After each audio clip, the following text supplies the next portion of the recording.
But when we are looking backward to the most significant accord that was signed in our region between Israel and the Palestinians, at that time the PLO,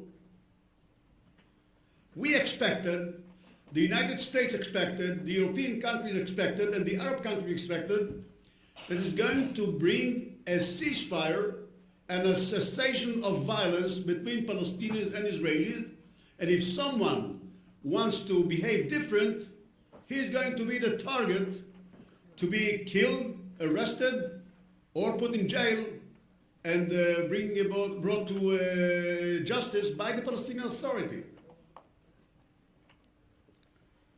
But 23 years after, we must confess, Oslo Accord failed.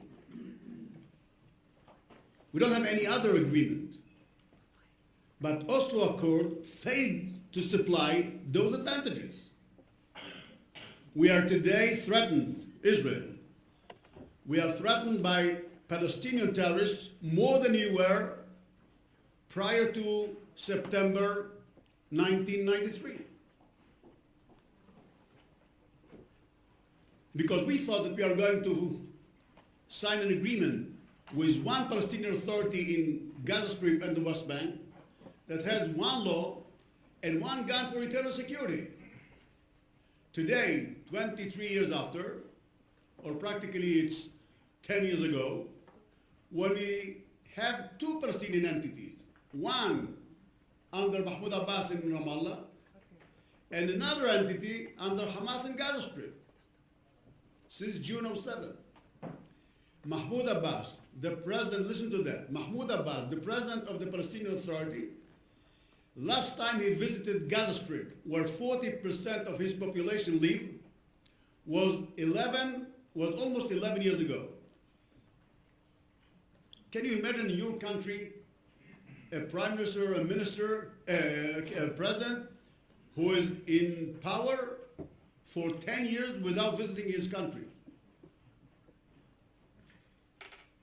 So it means that before we are trying to confront terrorists, we have to decide what is a terrorist? Who is a terrorist? Is the definition that we are defining a terrorist, and I'm sure that here Boaz Galor and his team and you all will define the same way that I define a terrorist.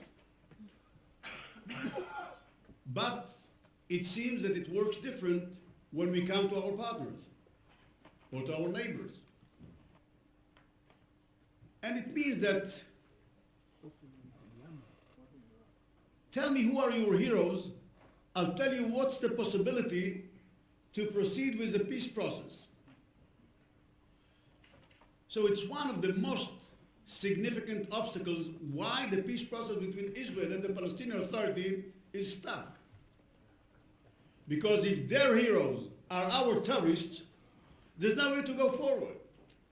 If Mahmoud Abbas, as the president of the Palestinian Authority, by law, they are paying salaries to terrorists who are in Israeli jail, paying salaries to terrorist families that the terrorists got killed during their suicide bombing.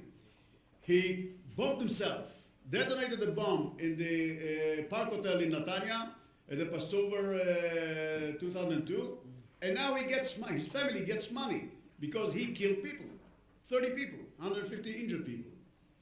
He stabbed with a knife. Someone recently, the soldier killed him, and he's a hero. He's not a terrorist.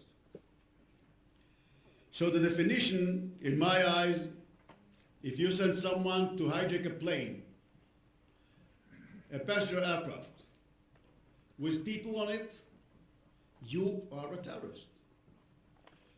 If you send someone to explode himself with a bomb inside a bus with passengers, you are a terrorist. And if you pay money to terrorists who are in jail because they were sentenced after being detained and by judge in a democratic country, were sentenced to jail for several years or life imprisonment, they cannot be heroes. They must be terrorists. And if you supply them and support them with money, so you are a terrorist organization or terrorist supporter.